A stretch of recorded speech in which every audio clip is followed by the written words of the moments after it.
If I say that the world is round and someone else says it's flat.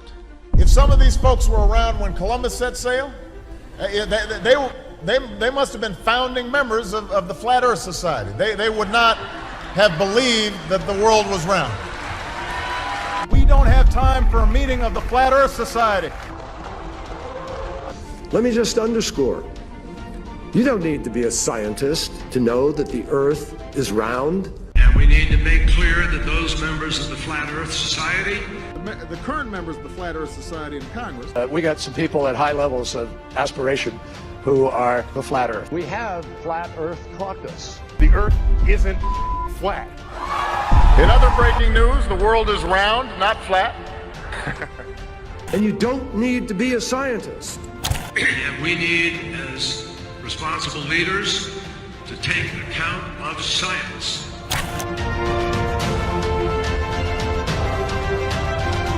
Sebastián Luege tiene un excelente libro gratuito para el que lo quiera descargar, donde está todo bien narrado en una línea de tiempo, porque se nos cuenta desde mucha manera. Por ejemplo, la primera que surge al público en general es la de Cristóbal Colón, cuando en realidad, si uno va a la historia real, en todo caso Cristóbal Colón lo único que hizo fue cruzar de Europa a América, hizo un trayecto simplemente muy cortito. Supuestamente Magallanes es el que corroboraría que la Tierra es una esfera, pero en realidad la circunnavegó, círculo. Navegar en círculo no significa que navegues en una esfera, siempre todos los viajes son del este hacia el oeste. Después, en algunos que capaz que están un poquito más metidos en el tema, se les va a venir a la cabeza que la comprobación la hizo Eratóstenes, y ahí lo van a asociar con el mundo griego, estos personajes que cuestionaban la luna, por ejemplo, y el sol, y entonces asociaban que si lo que estaba ahí arriba era esférico, a pesar de que jamás vieron la otra cara, nada, entonces a donde nosotros estábamos debería ser igual, y entonces la sombra de un eclipse, sí o sí, la única forma era que fuera la sombra de la Tierra. En esa época, no sé si lo sabrían o no, pero jamás lo contrastaron con el eclipse híbrido ni con el selelenio, que se llama cuando el sol y la luna están sobre el horizonte y la luna empieza a eclipsarse, lo cual el modelo heliocéntrico eso no lo permite. Después la de Eratóstenes es justamente las sombras, ¿no?, entre Alejandría y Siena, que supuestamente si los rayos entrasen paralelos, te dicen, lo cual nadie jamás vio porque siempre se ve convergentes en un punto, pero si los rayos entraran paralelo y la fuente de luz estuviera muy distante, fuese muy potente para que esto sucediera, y si la Tierra fuese una esfera, entonces en un determinado momento del año, del día y de una exacta hora, un objeto no proyectaría sombra en su base y un objeto que está más distante debería proyectar una sombra. Aquí tenemos un mapa del antiguo Egipto. He colocado dos obeliscos, uno aquí en Alejandría y otro en Saín.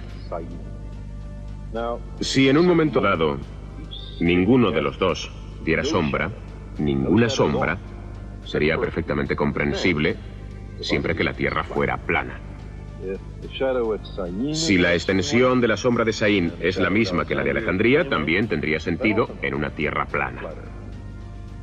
Pero, ¿cómo es posible, se preguntaba Eratóstenes, que en el mismo instante no hubiera sombra alguna en Saín y, sin embargo, sí la hubiera en Alejandría? La única respuesta era que la superficie de la Tierra era curva.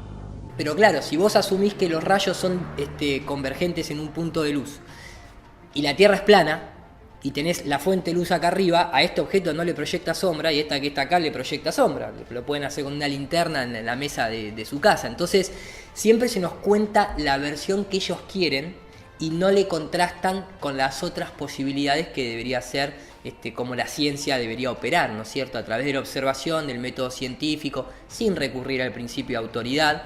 Y acá está un poco toda esta confusión, o sea, fueron los griegos, fue Eratóstenes, fue a través del eclipse de la luna, de los palitos con la fuente de luz, lo hizo Magallanes, el primer globo terráqueo aparece en 1492, creo que es, a través de Benjamín Martín, y era un objeto que era decorativo, como sigue siendo hoy. Hoy ustedes se agarran un globo terráqueo, le miran abajo, dice, este objeto es con un propósito decorativo, no educativo.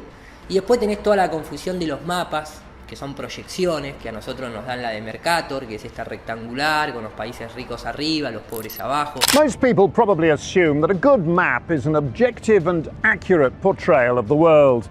Not Jerry Broughton.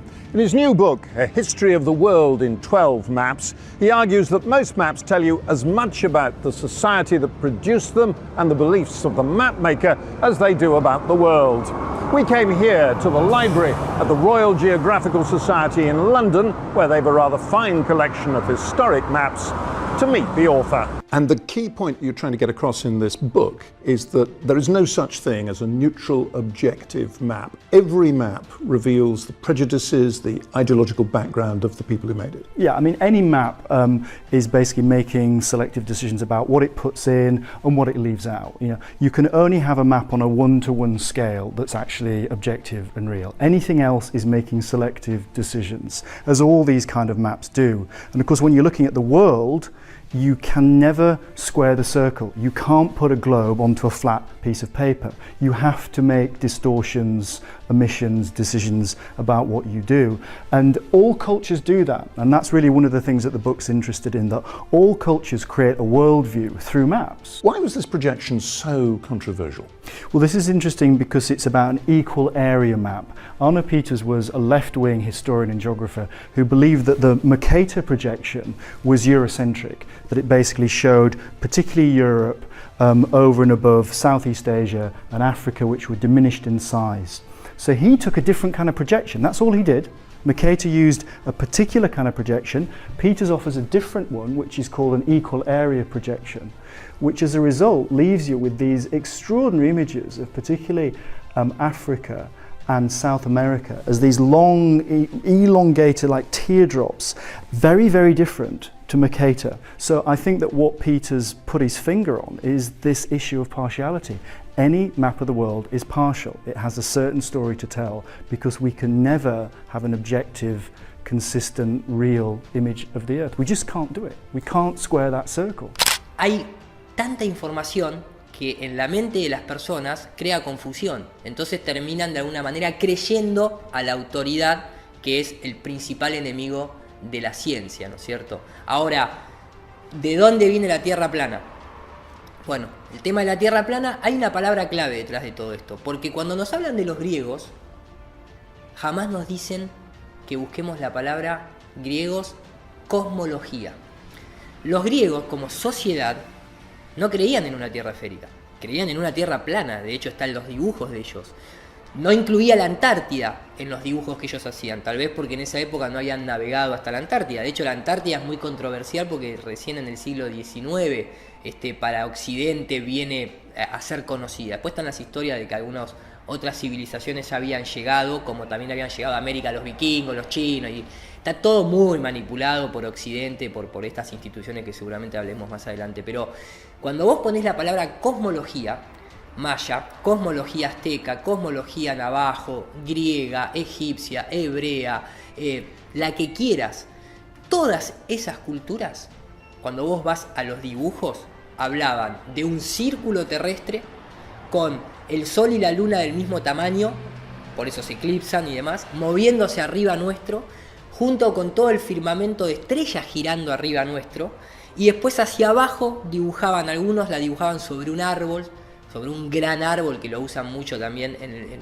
cuestiones ocultistas, esa simbología, y algunos con una cúpula, separando las aguas de arriba de las aguas de abajo. Obviamente las aguas yo las interpreto más como la evidencia que podemos observar, los gases, porque el agua es uno de los pocos materiales, diría, que puede estar en los tres estados al mismo tiempo. Es realmente una santa trinidad, ¿no? Porque que un objeto pueda ser líquido, gaseoso y sólido, y con lo maravilloso que es el proceso y el ciclo del agua, que es realmente fantástico, hay que saber interpretar que tal vez lo que estaban viendo, esas aguas de arriba no necesariamente tienen que ser aguas líquidas como las que están acá, porque hay distintas presiones, distintas temperaturas, pero sigue habiendo gases ahí arriba. Entonces no tenemos acceso a la información real de lo que ellos creían, porque fue totalmente borrada cuando conquistaron todo lo que fue América, pero siempre estuvo presente la Tierra plana, jamás dejó de estarlo, porque después de todo, cualquier persona que camina en la calle jamás va a poder demostrar que la Tierra es una esfera girando alrededor del Sol desde la observación. what the sky actually looks like from the moon, the sun, the earth, the stars, if any, and so on? The sky is a deep black when viewed from the moon, as it is when viewed from cislunar space, the space between the Earth and the moon. Deep black. The sky is almost white with the light of the universe, with the uncountable number of stars. Deep black. You can't see the constellations because the sky is just so alive with stars. The most unexpected thing, I think, was the blackness of space. White. Deep black. White. Black. White. The blackness. White. There with the world right there, and then when you look the other way, it's the whole universe, and the blackness is a palpable blackness. It's not just dark. It's forever. Si tenemos en cuenta lo que está pasando hoy por hoy en Argentina, en este último año que tuvimos el encuentro de terraplanistas en Colón, allá por marzo, y también lo que resurgió ahora con la opinión de Gastón Pauls, es sumamente interesante ver las reacciones que esto genera, no solo en los medios de comunicación, sino también estar atento a nuestros pares y a nosotros mismos, y ver cómo se disparan mecanismos espontáneos, casi como si fueran, voy a decirlo en términos informáticos, antivirus, que frente a determinadas cuestiones que atentan contra pilares básicos de nuestra personalidad, se disparan y funcionan como defensa frente a un ataque. Cuando en realidad uno analiza muchos de los planteos de los mal llamados terraplanistas, o desde el terraplanismo de sus diferentes vertientes, podemos verlo desde un punto de vista desde el método científico. Hay trabajos muy serios y que se pueden respaldar con información metodológica y demás. Sin embargo, esto tiene una reacción muy parecida en mucha gente, y cualquier científico social debería estar atento a cualquier tipo de fenómeno que genere reacciones muy parecidas en un gran número de gente. ¿Será cierto que todo lo que nos han enseñado de ciencia es efectivo o podría no serlo? Bueno, en realidad, ¿sabemos que es esférica o creemos que es esférica?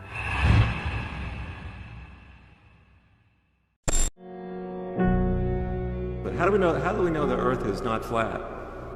The Earth is flat.